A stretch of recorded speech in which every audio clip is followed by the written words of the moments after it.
Welcome to today's webinar, a part of IFAI's series of scaling up trainings discussing agricultural production tools and economic forecast models to help build strong tribal food businesses and food systems throughout Indian country. The focus of this webinar will be certifying your food products under the USDA National Organic Program. Our staff at the Indigenous Food and Agriculture Initiative will provide an overview of the USDA organic certification process and discuss useful tips for properly registering your organic food products with guest presenter A-dae Briones, Program Director of the First Nations Development Institute. Before I get started, I would like to go over some housekeeping items. All attendees will be muted during the presentation. However, you can use the control panel to submit questions using the questions dialog box. We will have time set aside towards the end to answer those questions. Also, as a quick note, we will be posting this webinar recording to our Indigenous Food and Agriculture Initiative YouTube channel and follow up with an email that includes a webinar recording and the PowerPoint presentation. Also, as part of that follow-up email, you will receive a survey regarding some questions about tribal issues that might be encountered with being certified organic. So please look for that in the follow-up email to this as well. And with that, I will get going. I will be presenting on the first half of this. My name is Blake Jackson. I am the staff attorney and policy officer at the Indigenous Food and Agriculture Initiative, and I am the one that is managing the Scaling Up Project webinar series. So before we get going, just to give you guys a little bit of a housekeeping overview, I'll be talking the first half about providing some of the work that we do, an intro of some of the work we do, and then giving a little bit of a teaser for the organic process. But I'm going to let A-dae take the reins on a lot of the in-depth pieces of this because this is more of a area expertise that she's well versed in. So just to kind of get going with that, that's kind of your roadmap. But with that, I will start the discussion.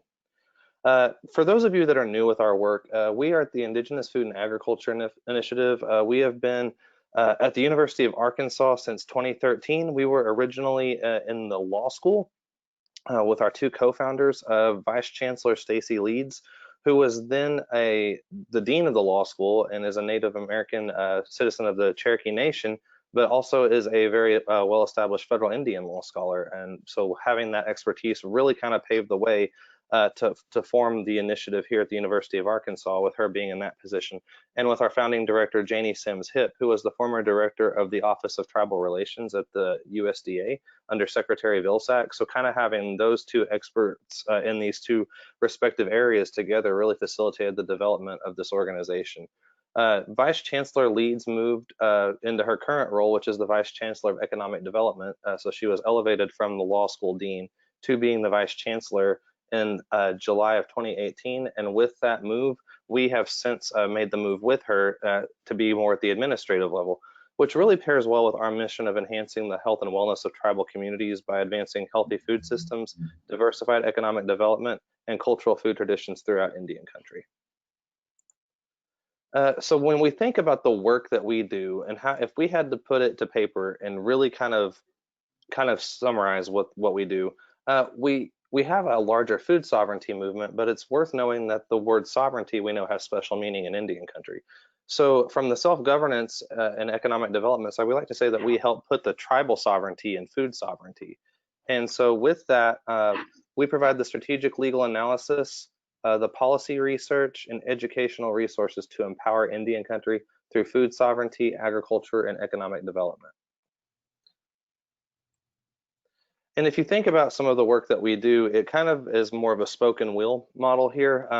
We provide assistance to tribal governments and producers with traditional and tribal food systems through cultural traditions, with a background of both where federal Indian law and policy and food and agricultural law and policy kind of meet at one another, because that's a very unique intersection of law. And also with that comes a vast degree of issues that kind of spur economic and business development within the agricultural sector.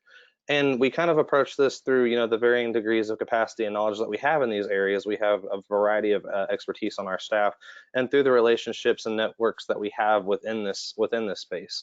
An example of that is the partnership that we have with First Nations Development Institute, and collaborating with our partners to bring more of these tools to the forefront with other experts throughout Indian country, and through tailored training and expertise and outreach capabilities, of which the Scaling Up project are a good example of that.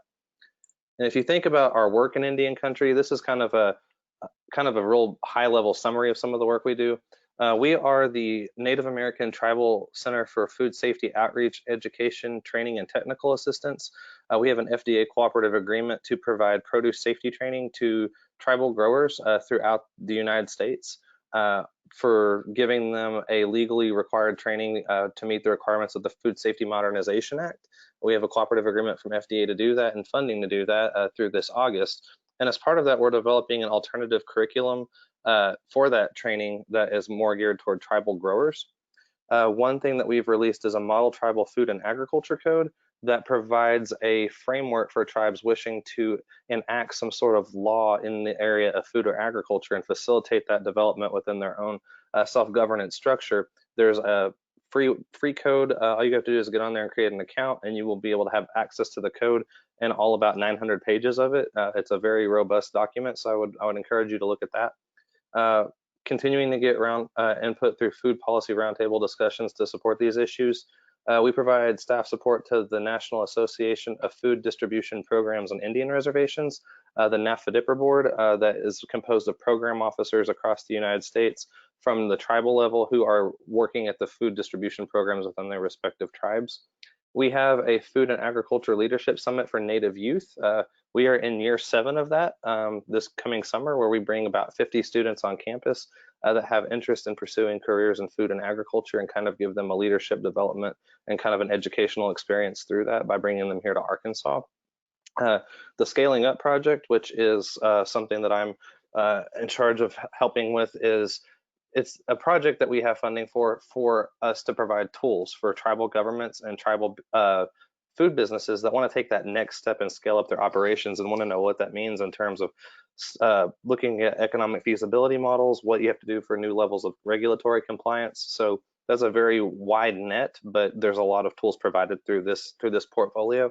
And lastly, for the Native Farm Bill Coalition, which is a group of about 170 tribes and tribal organizations that got together to make asks in the last Farm Bill, resulting in a record number of 63 Farm Bill provisions. We are the research partner for that and kind of the policy think tank that does the technical and policy assistance asked of us by the Farm Bill Coalition. So with that, that's a very high level of our work, but I want to transition at this point to talking about a brief overview of the organic food regulation and oversight in the United States. And this is a structure that A-dae is going to go into a very brief or very detailed discussion of these areas in her accompanying presentation. But just to kind of tease this out for you guys, the Organic Food Production Act of 1990 is the set of laws that we have that govern the organic standards nationwide. It's a federal law, and it was designed to kind of create some basic standards so that there's a consistent baseline so that these regulations apply equally and kind of eliminate the need for inconsistent regulation at state and private levels. And they kind of define the basic standards, but these standards are further defined by the National Organic Standards Board, which is a federal advisory committee that advises USDA on what the standards should be. It has a public-private kind of partnership component to it. And the USDA then takes those standards and establishes them based on the National Organic Standards Board advice, oversees the enforcement and oversight of enforcing the label for organic, which you see here on the screen. And it also accredits third-party certifiers that go out and certify whether or not an individual's operation is organic or not. And with that, again, kind of looking at the overall goal, it's primarily a federal regulation on the labeling of the use of the organic label. And the 3 goals of this are kind of to protect consumers from market fraud so that there's a consistent standard, kind of bring some sort of harmony to both the conflicting state and private standards that were around before this framework was there, but also to give kind of an overall framework so that these so there's a way to have a consistent organic standard both to meet international and interstate demand of these products. And to look at this a little bit more in depth, the National Organic Standards Board that sets the members that these standards and advises USDA has a very wide variety of stakeholders from throughout the community, those who operate an organic farming or handling operation, one from a retail establishment with significant trade in organic products, 3 members with an environmental protection or resource conservation background, 3 representing the public interest or consumer interest groups, 1 having more of a science background in toxicology, ecology, or biochemistry, and one that is actually one of those third-party certifiers. And you guys are in luck today because we actually have a member of the board that is giving the talk. A-dae is actually one of these 15 legally mandated people that have to fit within this framework, and she is one that advises of this body that advises on the National Organic Standards. So we are very fortunate to have A-dae with us today. And with that, I am going to turn it over to A-dae and let her go ahead and present to you guys. Great. Thank you, Blake. Thanks, Again, just give me a second while I figure out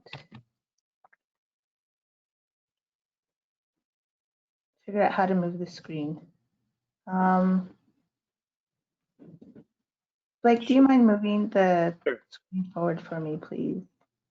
Oh, found it. Okay. So I'm A-dae Briones, and I am half Cochiti and half Kiowa. Can you move it again? Yeah. It's not working on my end. So it's not working on your, okay. Yeah.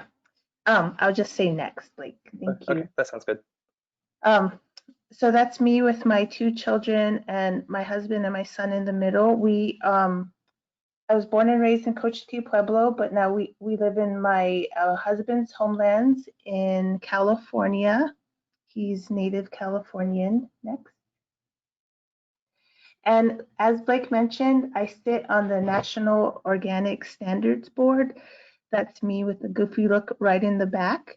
And the more I get into my presentation, hopefully somebody on the webinar is interested in serving on the National Organic Standards Board. I have 2 more meetings, and there will be 2 open seats on the National Organic Standards Board at the end of the year. And I will talk a little bit about how they get that process is to get those seats filled. Next. My day job, my everyday job, 40 hours a week, is at First Nations Development Institute, and we're a proud partner of IFAI. I did graduate from that program several years ago, and so I think the work that they do is extremely valuable. They do all the hard work, all the reading and writing and policy development, which is very much needed in California, in Indian country, and especially in California. First Nations Development Institute has been around for about 37 years, and we're primarily a granting institution. Next. I run the Native Agriculture and Food Systems Initiative, and First Nations Development Institute is really focused on asset building, with the caveat that Indigenous people and tribal nations should be in control of nation building assets, and assets can be defined in so many different ways. And really, we are focusing on improving Native nationhood and economic development in communities. Next.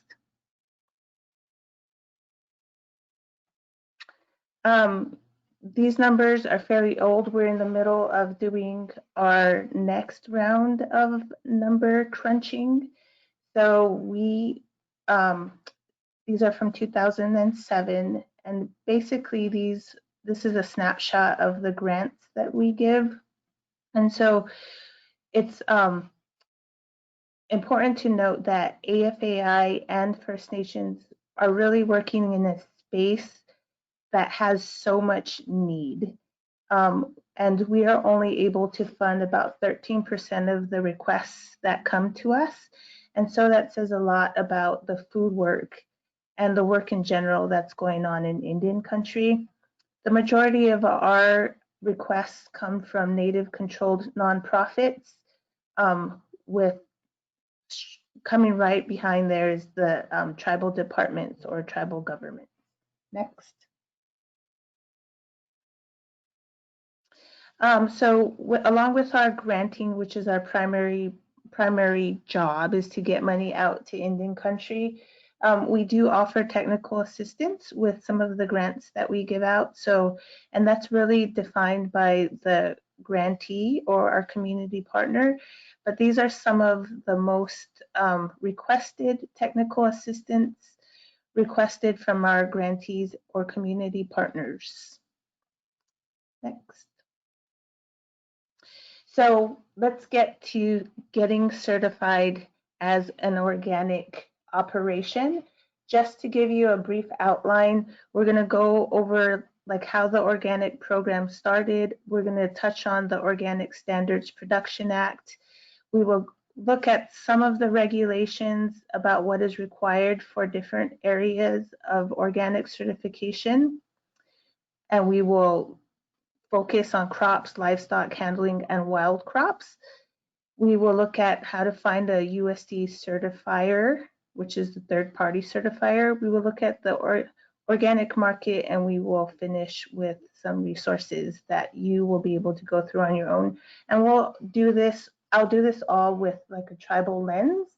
There's not many tribal producers and tribal operations that participate in the National Organic Program. So I'll try to flag areas that tribal people should be aware of. Next. So like Blake said, the Organic Foods Production Act was passed in 1990, and it's important for tribal people to know that the OFPA, as they call it, was really focused on standardizing the field. As you may imagine, when people said organic, there were many different ideas about what that was.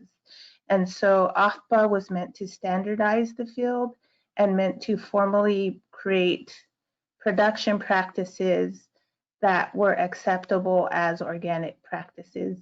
And this is important because when you think of organic as a consumer or somebody who wants to become organically certified, it's important to note that these are referencing specific practices.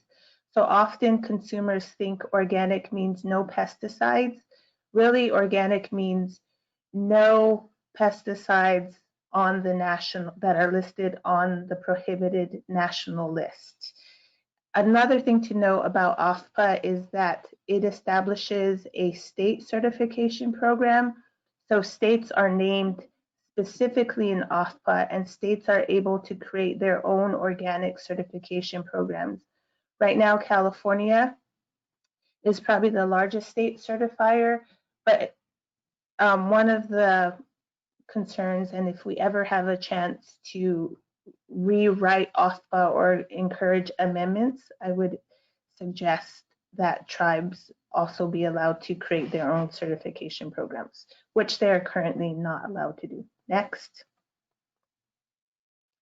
So OFPA establishes the U.S. organic regulations. So if you have free time and you want to know what those are, read OFPA. It establishes the National Organic Program, which is its own office within the USDA structure, and it establishes the National Organic Standards Board, which is a federal advisory board.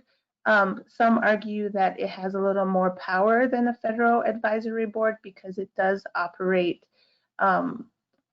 directly with recommendations in a process that requires some communication with the National Organic Program and the USDA Secretary. But our most important job is that we create the national list. And if you remember anything from this webinar, remember the national list. It's the list of allowed and prohibited substances that are identified as synthetic or even natural substances that may not be used in crop production. So if you use any of these things on this list, whether they're allowed or prohibited, it may affect whether you can become certified. And then the last thing we do is we advise the secretary on other OFPA implementation. Like for example, the National Organic Standards Board did recommend a poultry and animal welfare rule that was recently in the news because it was rejected by the government. And next. So, and this is my rudimentary research into tribal participation in the organic program. Last count, there were 12 certified tribal operations. And if you think about 12, and you think about the number of farmers in Indian country and the number of acreage that are in Indian agricultural production, that is a really small number. And again, the way I found this out was I went through the National Integrity Database, which I'll show you how to do yourselves, and looked at all the organic certified operations in the country and identified those as tribal. So I do hope that I missed one or two tribal operations who did not identify as tribal. Next. So there are four major parts of organic participation. There are the standards, which again, the national list is part of those standards, the certification process, the accreditation process for certifiers, and then enforcement. So we will focus primarily on certification in this webinar, but these are all different parts of the organic process. Next. So covered under OFPA are crops, livestock, and handling. And we say handling because it references sort of like value supply chain. It looks at processing, labeling, and packaging. And each one of these has allowed substances or prohibited substances according to the category. Next. The last one is wild crops. We don't see, well, we're starting to see an increase of organic products coming under wild crops. Can you go one more time, Blake? So even if you have no interest and you leave this webinar saying organic certification is not for you, one of the primary concerns I have as a tribal person working in food and ag is this wild crops provision. So it allows for people who do wild cropping, basically gathering in wild spaces, to get their products certified as organic. It's basically creating a market for wild gathered foods. And as you can imagine, that may cause some supply issues, if not management issues for tribal people who may depend on those wild crops for subsistence or for foods. We've already seen clashes within this provision around seaweed on the coast of California, where there is now a market for organic seaweed when that is a primary subsistence crop for tribal people around a certain time in the year. But now we're seeing year-round gathering in order to meet market demand. And so it can cause some management and market and supply issues for tribal people if we're not diligent about watching what is certified under wild crops. Next.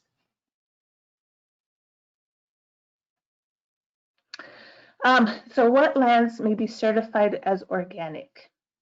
So in an ideal world, everybody who's farming should have the opportunity to be certified as organic, but that's not always the case. So the land has to be free of prohibited substances for 3 years. So you really have to understand where your land is, who has been on your land, who has owned it, and what they do on it. For a lot of tribal communities, this is a non-issue because it's always been under tribal control, but this may be a concern for lands recently purchased or farmlands recently purchased by tribal producers. So land history is really important. Both conventional and organic production may occur on the same farm. This sometimes confuses a lot of people because it does require a little organic system plan that kind of delegates each to its certain corner of the land. Buffer zones may be required, and there are really no size requirements when it comes to organic certification, although there are some nuances when it comes to income, and we'll get to that next. So when we're talking, so crops is the main interest for a lot of people. Like the carrot grower wants to have like their carrots certified as organic so that they can use the organic label. So crops, we're going to start off with crops.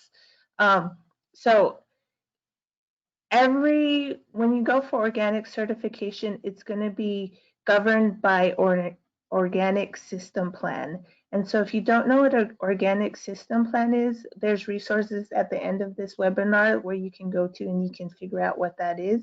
I would say it's very similar to a HACCP plan, very similar to a farm plan, and I would even say some parts of a business plan. But the organic system plan basically tells the certifier how you plan to keep and grow those crops in organic practices.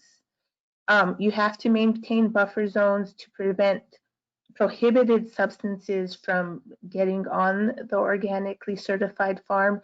And there are times where drift is an issue, especially in the Midwest. You must not use prohibited substances, sewage sludge irrigation, or genetic engineering. So genetic engineering is defined. You know that is a defined term that you can read several proposals that were in the National Organic Standards Board. It's a very long list of the types of practices that are prohibited when it comes to genetic engineering. Again, this is like a really complicated field and it's changing ever so fast. So this genetic engineering is a really tough one. Next is you must use organic seeds. Again, there is a defined proposal about organic seeds and what that means. And so I encourage you to look at those two. We don't have time to go into either one of those. Those are webinars each of themselves. But if you need more information, please contact me and we can talk about it. You must document pest and weed management, and you must use practices that maintain or improve soil conditions and minimize erosion. So that means that you do need some kind of soil testing or some baseline so that you can show you're improving soil conditions and that you're minimizing erosion. And you may use natural inputs and or USDA approved synthetic substances. I would say that there are some prohibited natural inputs that are not allowed on organic farms. And again, I tried to highlight the yellow terms so that you can find more information on those terms specifically. Next. The other major production system that's certified as organic are for livestock. And really crops and livestock, they're two separate processes. You need an organic system plan. You need to provide access to the outdoors and good living conditions year round. You have to use 100% organic feed. Antibiotics, growth hormones, slaughter byproducts, and genetic engineering are not allowed. Although I would encourage you to look at the national list if you are interested in livestock operations, because there are substances listed that do allow you to manage your herds. And you have to document the organic status of all animals, and ruminants must have access to pasture during the grazing season. 30% of the animal's dry matter intake must come from pasture. And grazing season must be at least 120 days. And so I'm really interested in tribal producers who are interested in livestock certification. I'm not sure if these requirements are conducive to tribal operations. So if you have any thoughts, I welcome those at any time. Next.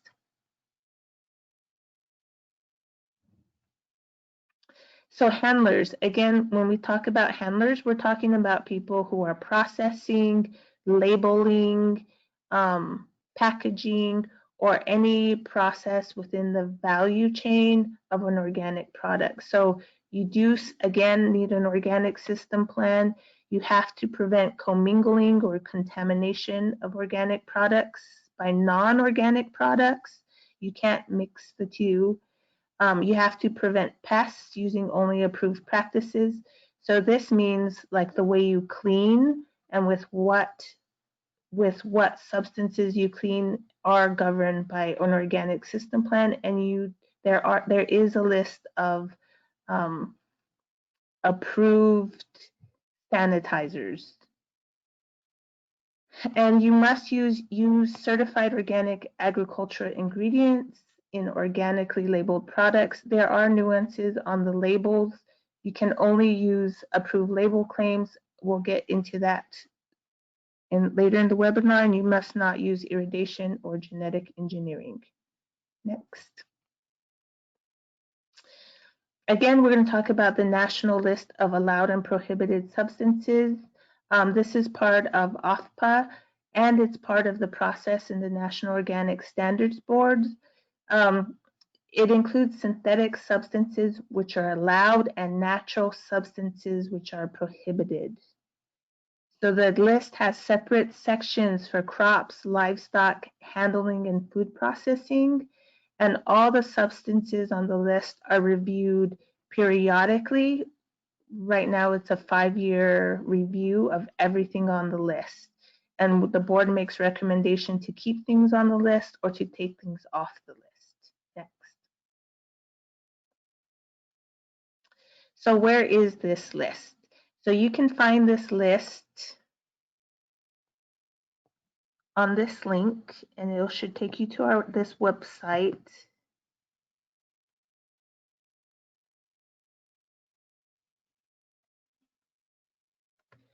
And here you can view the list.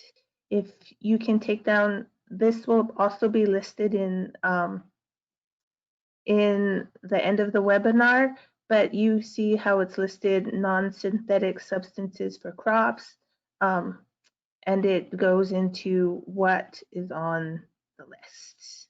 So if you are interested in getting organically certified, it is recommended you review this list. In general, very few tribal producers that I've encountered use much of anything on this list, so they're probably in good shape. But I would double check the list just to be sure. Next. Hey, A-dae, I would add that we're going to provide these PowerPoints, so if people are looking for the hyperlink, they'll be clickable in the PDF of the PowerPoint that you'll get after this webinar. Perfect. Thank you, Blake.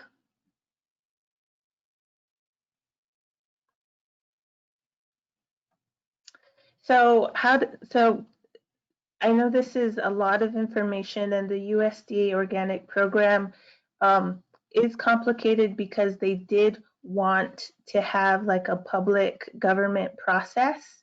And so it's created a very complicated system if you're not a part of it. When I became a member of the National Organic Standards Board, I was not versed in how this process worked. I may not be that good at explaining it now, but hopefully it's clearer than mud. So you have the National Organic Standard Program that is advised by the National Organic Standards Board. Then those govern certifying agents. So again, some states have their own organic standards programs, and these agents certify operations. So if you were a tribal producer and you wanted to get certified, you would go to a certifying agent or a third-party certifier. They're the same thing. It's a third-party certifier is a certifying agent. And your products would be labeled, and then they would go to retailers and consumers. And so I will go through a little bit about how you find a certifying agent. But if you noticed, certifying agents includes organizations, states, and foreign governments. And so in an ideal world, if I were to change OFPA and to change this whole whole system, I would just include tribes where they include states, but also I think there's room for a third-party certifying agent that services tribal producers. That currently does not exist. Next. So let's talk about the certifiers. So the USDA accredits and certifies the organic certifiers. They're third-party organizations that you as a producer would interact with. They would review, inspect, and certify your organic operations. So they are the ones you would submit your organic systems plans to. And they may be for-profit, nonprofit, or governmental. And you can find a certifier here, and there's no uniform fee system. So depending on what certifier you go to, they may have a different fee schedule. They may have a different process. So you really want to choose the certifier that is most able to accommodate you. And this is the Organic Integrity Database, and you can find all the certifiers listed here. There's some independent certifiers that work as consultants to larger certifiers. Hopefully you find one that's close to you.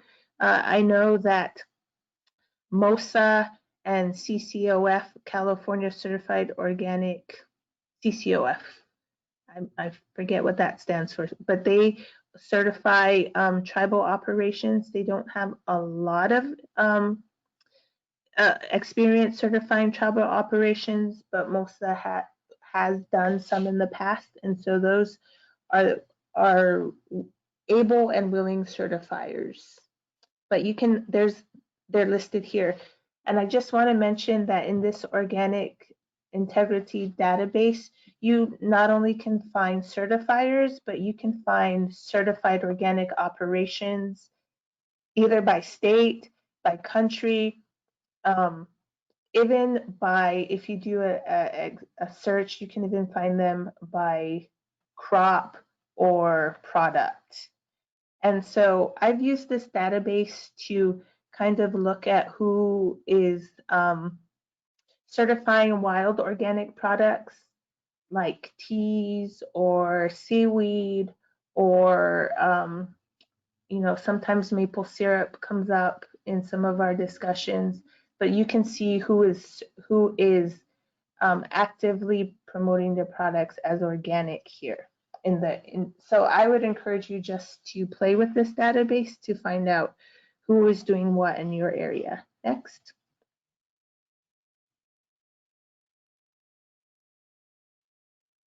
So the certifiers role, basically, they're going to review your organic system plan. They will do annual and unannounced inspections to ensure you're meeting your organic system plan and you have an organic operation.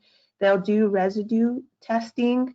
They'll do compliant investigations. And usually investigations come when there is a complaint that a producer or operation is not meeting organic standards, or that they're using the organic label without being certified. They will do non-compliant suspensions and revocations of the use of the label, and they will also work on mediation and settlement agreements. Next. So how do you get certified? The steps. Next. Well, first, why do you get certified? And this is very controversial, I think, in tribal communities, because you really have to understand your market. Like if you are working in an operation that only serves tribal people and they know you, you have to ask yourself whether the organic label is worth the costs and the effort. If you are looking at expanding your markets or sending your products to markets outside of your community, the organic label can be very beneficial. And there is a sense of cleanliness of the food, and there's a sense of like health of the food Whether or not those perceptions are justified is up for debate, but it does give the consumer some standard of which to judge their food. And organic products usually have a higher price point in larger markets, and it creates a level of uniformity of the market for specific products produced in specific ways. Um, but again, like, it's important to understand your market. Where are you marketing food? Who do you want to reach? And will this organic label help you enter that market or keep that market, or communicate some value to the consumer you're trying to reach? So when I say understanding your market, that does require like some kind of thought into your business plans, into your production plans. And I know AFAI is very good at helping in those technical areas. Next. So how do you get certified? So one, I did give you some requirements for organic certification. So review those requirements and compare them to your current production methods and your current operation. You have to adopt organic practices. You do have to find a certifier and pay the fees associated with those, although we will talk about how some of those fees can be met by other programs. You will receive an on-site inspection, and you will probably have to adjust your organic system plan or resolve any issues that the certifier may see. You will receive an organic certificate. You do have to pay fees to document any changes to your plan for your annual inspection and to maintain your certificate. Next. So there's a lot of barriers to certification in the minds of many farmers. One is like, I can't afford it. There's a lot of fees associated with. Again, depending on your certifier, they may have a sliding scale. There's not very many tribal operations that participate in the organic program.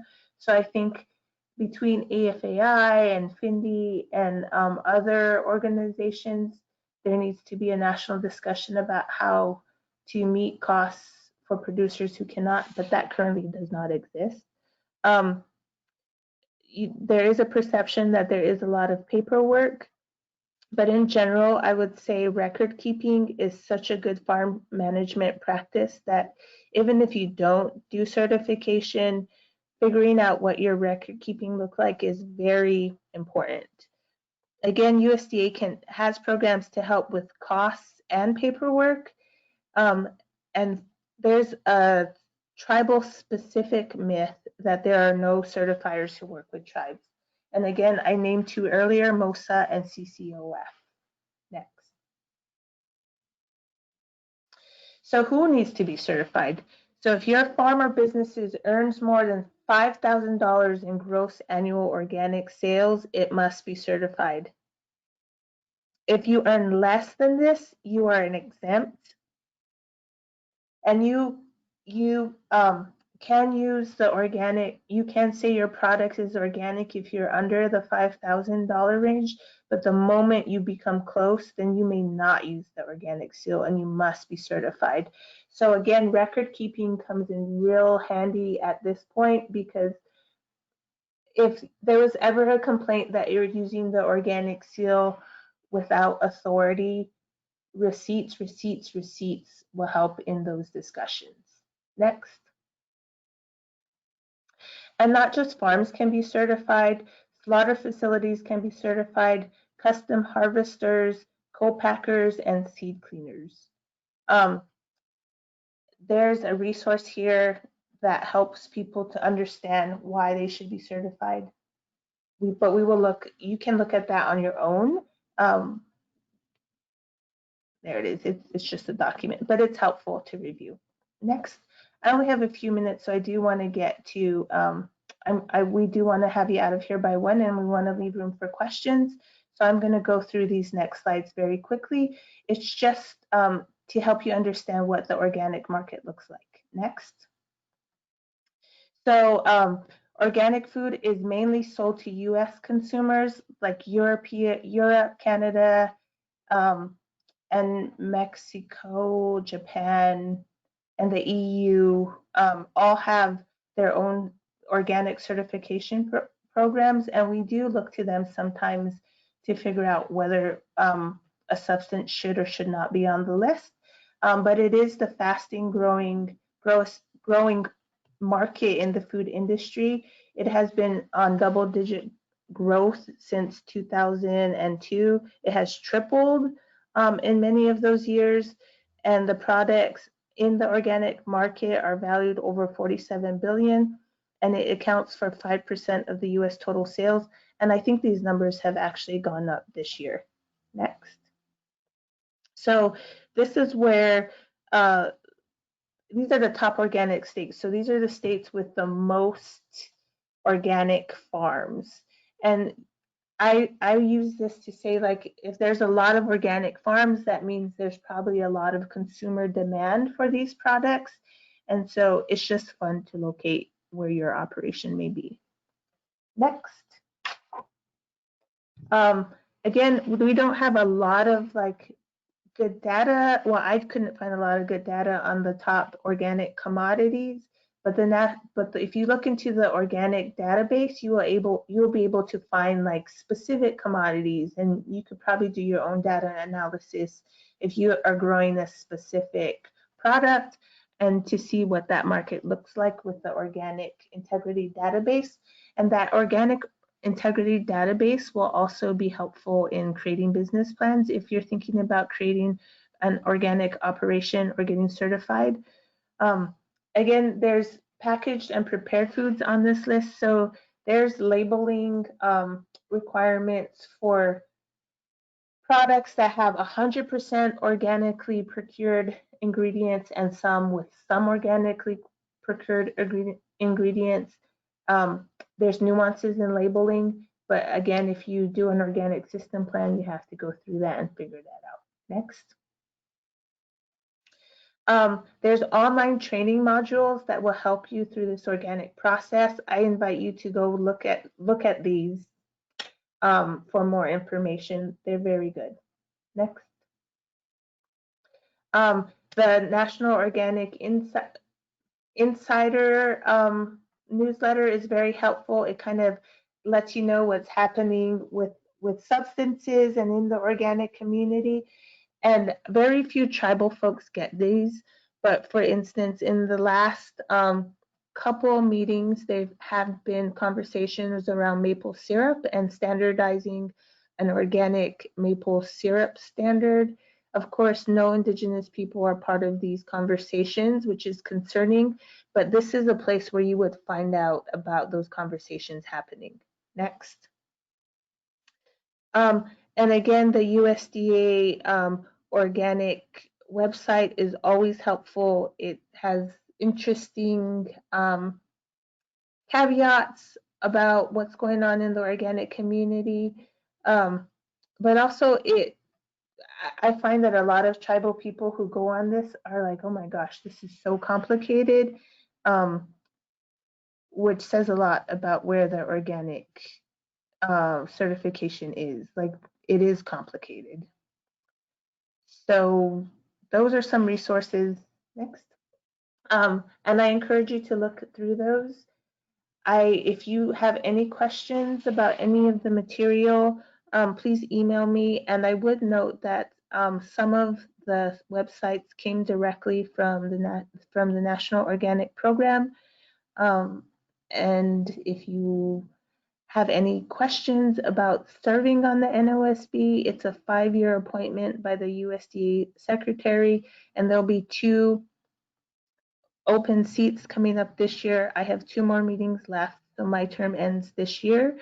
I would encourage tribal people to think about serving on the board, because it's really helpful to understand where and how tribal operations, specifically traditional food systems, will hit up against commodities market. Again, thank you for your time. I'm at 12:50 and we wanted to leave some room for questions. Okay, A-dae, I'm looking at the questions box right now. We have one. The question is, so why isn't there a push for hydroponic growing too? Plenty of tribal land for a few year-round greenhouses or growing different types of leafy greens for elders in the local food banks. So thank you for that question. This has been the heartache of my term on the NOSB. So 3 years ago, the question came up of whether hydroponic, aquaponic systems could be certified as organic. It was a really divisive conversation in the organic community. There are people who believe organic should be limited to just soil-based operations. As I mentioned before in the beginning, very few tribal operations participate in the organic program.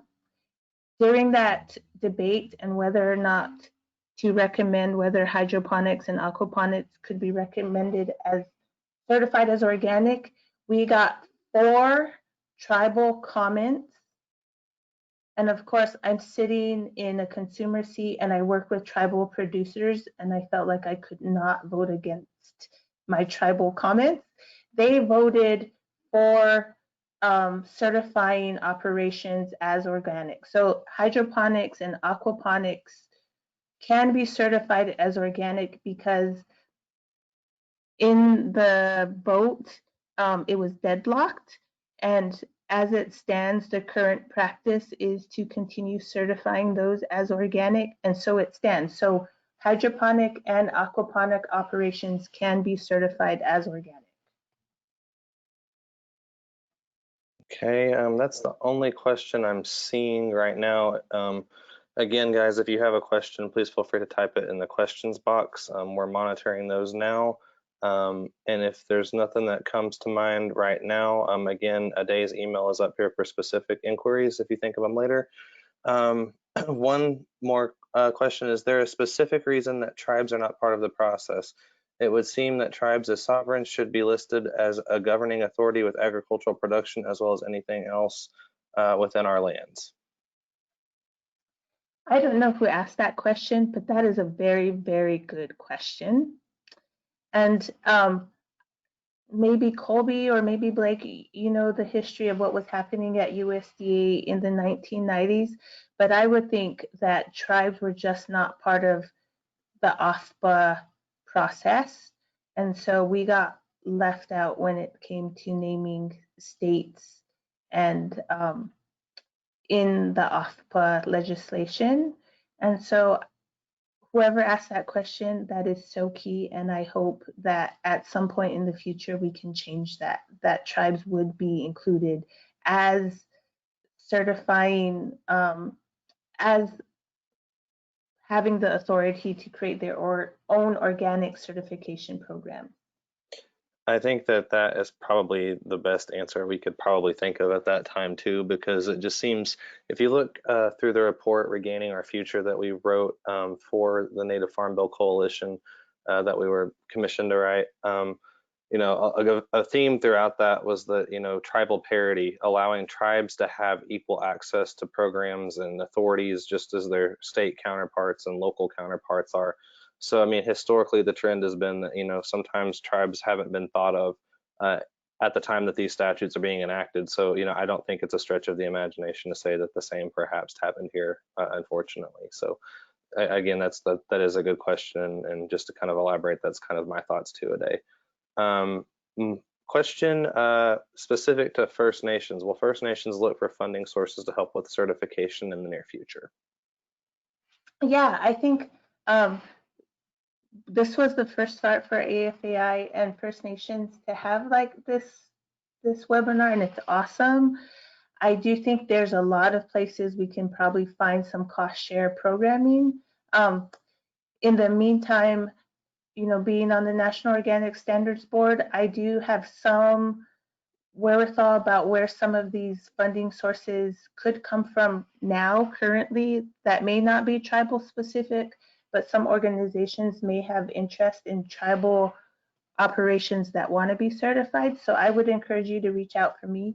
First Nations doesn't have a bucket of money specifically for this, but I hope that's something AFI and FINDI can work on together to figure out how to find funding sources to certify tribal operations. Okay, and that is the last one I'm seeing here. I think we're about at the time. So if there are any additional questions, I would encourage you guys to submit those. There's A-dae's email. I will pull my email, will be contained in the slides that you guys get as a follow-up matter for attending today. We'll send those out to all attendees, along with a brief survey.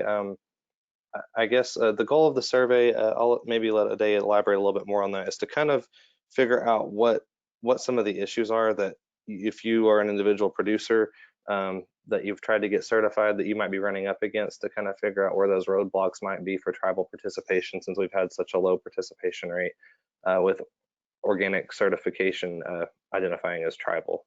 Is there anything else you want to add to that piece, A-dae? No, and I do think if there's an interest, we're interested in learning why certification hasn't happened, and if there is interest, like how we can make that easier for tribal producers and operations. Yep, perfect. Well, thank you guys. We are past time now, so again, thank you, A-dae, for all of your expertise and insight. It was very valuable, and we look forward to working more and partnering on events like these in the future. And again, guys, be on the lookout for that follow-up email. Appreciate you. Thank you. Bye-bye. Thanks.